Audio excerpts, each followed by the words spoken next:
You've got a lot of perks to choose from in Warzone. It can be a challenge to decide which one is right for you. In my opinion, some perks are far better than others, hence why I'm making this video. Now every perk has a situational moment when it will shine, there's no question about that, but some perks will shine more often than others, and generally these are the perks that I consider best. I'll be covering the perks in a logical order, so slot 1 perks will be first, followed by slot 2, and finishing with slot 3. For each slot, I'll be covering my top 3 perks. I'll review the worst ones at a later date. The advice/tips given in this video are applicable to both solos and team Warzone modes. There's a lot of info to cover here, so I'll get right on with it, and I'll provide timestamps to each perk slot in the description. The first perk on this list is what I consider to be the best in perk slot 1, and that's EOD. It allows you to take reduced explosive damage, as well as reset the fuse on throwing back grenades. Everyone knows how powerful explosives are in Warzone, as they're used by nearly every single decent player on a team. Explosives are most commonly used for clearing out buildings or attacking groups. Consequently, this is when you'll find EOD really comes into its own. Whenever you're on the defensive, dealing with a team pushing you within a building or on a low rooftop, you're likely to have explosives chucked at you. Oftentimes this can be in a small area and you won't have time to get away. Having EOD here offers you a bit of wiggle room in terms of health. It will preserve more of your armour and allow you to have a better chance at surviving the initial push. It's also extremely handy if you happen across a claymore or proximity mine. If you're in solos, this can quite literally save the entire game for you, as EOD can be the difference between life and death. In team modes, it will save your teammates getting bogged down reviving you. Oftentimes a mine means somebody is nearby and they'll potentially push up knowing at least one of you is injured. This is a major plus of EOD, as there's so many situations when having a teammate down for explosives can be a major problem. Without a self-revive, that's another team member that needs to be reviving them, which just makes the odds even worse. Add to the fact that RPGs are horrendously overpowered in this game, and EOD becomes even more valuable. Granted, it won't save you from a cluster or precision airstrike, but it offers you a general extra layer of protection that no one should turn down. You simply never know when explosives will come hurtling your way. The resetting timers feature is also pretty neat, but I've got to admit I've never actually used it in Warzone, but I'm sure it's handy when you do use it. It offers you protection in countless scenarios, hence why I think it's so good. My second choice in this slot is Cold-Blooded. This perk offers a level of general annoyance but also security. The big pro of this perk is that it'll keep you safe from long-range thermal snipers. It makes you far harder to spot at range and even harder to track and shoot effectively. Thermals in this game are excellent, and the range they offer is a serious threat to a lot of people. A decent sniper can drop you from hundreds of meters away, and there's nothing you can do about it. Cold-Blooded will save you that worry. The same principle applies to long-range LMG players, marksman rifles, and everything else that is capable of serious range. It's nice knowing that you have one less thing to worry about in Warzone. Obviously, people not using thermal scopes can still drop you. There's nothing that will stop that. Cold-Blooded is also extremely handy at close range, as anyone using thermals here will have a much harder time tracking you. It can give you a little bit of an edge at close range for this reason. Cold-Blooded also doesn't trigger high alert warnings, but as far as I'm aware, no one really uses that perk anyway. If you're particularly concerned about it, then obviously this perk will also solve that issue. You can't be marked by recon drones either, but obviously whoever is still using it will know your general direction. There aren't any AI controlled score streaks in Warzone, so that part of the perk doesn't apply. Cold-Blooded is great for staying out of sight, and it's a nice comfort blanket at times. The only reason I've placed it second is that you never know how useful it actually is. It's useless if there's a player aiming at you who doesn't have a thermal scope, but you can't do anything about that anyway, so it's all down to personal preference at the end of the day. My final and third choice for this perk slot is Double Time. I definitely consider this more of a luxury perk than anything else. It'll double the duration of tactical sprint and allow you to move 30% faster while crouching. Don't get me wrong, there are a lot of scenarios when being able to sprint for a longer duration can be handy. If you're running to or from an enemy, covering twice the distance you would be able to normally is a big thing. It can allow you to escape danger or get to a more advantageous position faster. The same goes for the crouch speed increase. If you're pinned between multiple players or trying to sneak up on a team, this is a big help. If you're a sporadic player and don't like holding a single place or staying still in general, I could see why you'd pick this.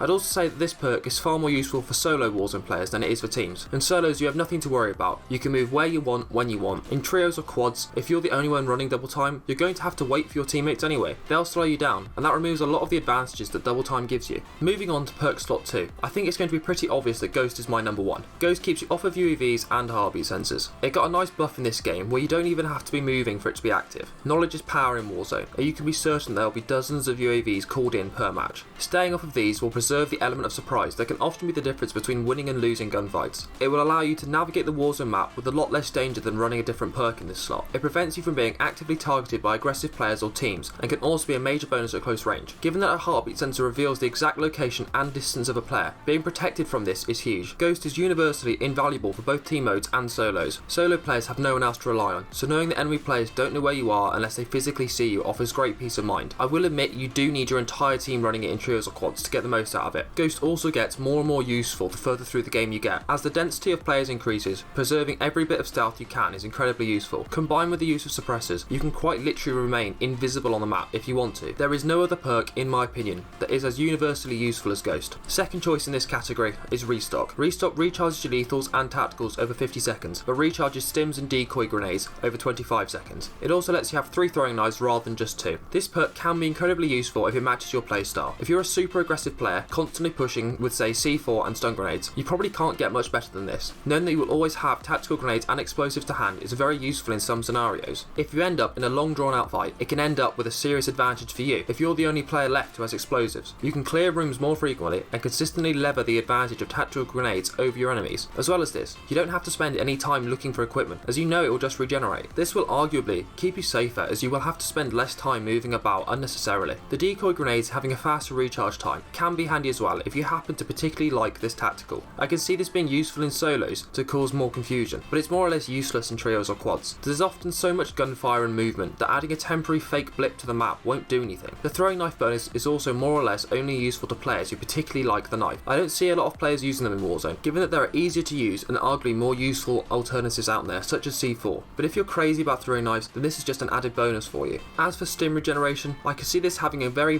specific use to do with rings. If you need to move through the ring for a quick burst but don't have a gas mask, this could be handy. It'll allow you to survive for just a bit longer. Truth be told, I wouldn't sacrifice Ghost for this, but if your playstyle is dependent on tacticals and lethals, you can't get much better. Last but not least, we've reached Hardline. This will knock 25% off the price of kill streaks, field upgrades and armor plates. If you're already sacrificing Ghost and aren't wild about lethals, then this is the next best option. The perk is definitely more geared towards team use than anything else, and I really don't feel it has a place in solos. If you have multiple members running this, it can really help you out. Having 3 or 4 cluster strikes at your disposal or constant UAV coverage can be a major advantage. It'll massively increase your firepower and map coverage, provided you don't mind farming up some money early doors. If you only have one player in the team running it, it's also useful. If they don't mind always being the one to buy, you effectively have a team-wide sale on the buy station. This can be great, as the player with this perk equipped simply has to drop what you want. You can really get the most out of this perk if you prioritise contracts early doors, as you can get set up for the rest of the game pretty quick. Kill streaks and UAVs are never not useful, so this perk can be a very nice addition to your team. This brings us on to perk 3. For me, the only real choice here is Battle Hardened. It will reduce the effects of enemy flash, stun, EMP and gas grenades. Given how effective tacticals are in this game, I think you'd be crazy not to run this. If you get flashed or stunned, you can quite literally do nothing about it until the effects wear off. You're left completely exposed, unable to defend yourself. Even a gas grenade can cripple and disorientate you. In a team mode, you may have to deal with multiple tactical grenades at the same time. Without this perk, you've got no hope of surviving such an assault. This perk means you can shake off the effects far faster than you would normally be able to. I cannot tell you how many times this perk has saved me. Whether you play aggressive or defensive, or anything in between, this perk is a serious asset. It's even more crucial in solos, as every player will try and take any edge over you that they can get, so you can be sure tacticals will be coming your way. It again offers a kind of comfort blanket, knowing that a well-placed stun won't be the end of your game. Second choice in this category is Amped for me. It allows a faster swap between weapons, faster rocket launcher reloads, and allows you to use most equipment faster. Again, I'd classify this perk as more of a luxury than anything else. It's better suited to players that like to play very aggressive and maybe have a greater need to switch up weapons on the fly. It's also useful to those of you who run the extremes of weapons, such as a sniper and shotgun loadout. Being able to quickly switch in these scenarios can be great. Amped really comes into its own when you're caught off guard or taken by surprise. There's nothing worse than having to suddenly deal with an enemy you weren't expecting, and Amped helps make this easier to deal with. It can shave vital seconds off switching between weapons, so you can react with the ideal weapon far quicker. Definitely, it can make the difference between life and death if you're caught off guard. It's also particularly well suited to those of you who like using riot shields, as switching between your defensive and offensive weapons quickly is essential with this playstyle. Generally, Amped will make pushing and retreating far easier. It allows you to equip the perfect weapon far faster and react to situations much more quickly than you would be able to normally. I'd probably say that Amped is more suited to solo players, mainly because there's no one else to cover you. You yourself are the only means of defense, and having the right weapon for the job here is much more important than it would otherwise be. I think that you can cope without Amped generally, as it's more of a bonus to your class, but it does have a place for some specific players. Finally, we have third choice, and that's Spotter. It allows you to see enemy equipment, kill streaks and field upgrades through walls. You can also hack enemy proximity mines, claymores and C4. This is a perk more suited to those of you who have a problem with campers or are generally more concerned about getting caught off guard. Plenty of people leave lethals behind doors or on loot in this game. Knowing you're not going to be surprised by such a thing is nice. It can also let you spot enemy campers at range. If you see proximity mines on a ladder with a deployable cover at the top, chances are a sniper has made it home. If you find yourself yourself coming across players like this often, then it might well be the perk for you. It can also save you unnecessary hassle from losing plates to randomly placed explosives and whatnot. It's useful in any mode really, as I find explosives littered across the map regardless of how many players or teams there are. I could see this perk being useful to very aggressive players so that they're not caught off guard, but then again, perks like Battle Hardened would do the same thing. Honestly, this perk is best suited for those of you who have a grudge against campers and passive players, but not a lot else. Now I hope this video has been useful to you all in deciding which perks are best and what playstyles they suit. A lot of this comes down to personal preference though. Your own playstyle, strengths and weaknesses will make a huge impact on which of these perks is best for you. All of this has just been my own personal opinion though, so feel free to disagree with me. Try out a variety of perks and just see what works for you. Every game is different, and all the countless scenarios you can find yourself in will benefit from different perks. Give it some time and I'm sure you'll find what fits.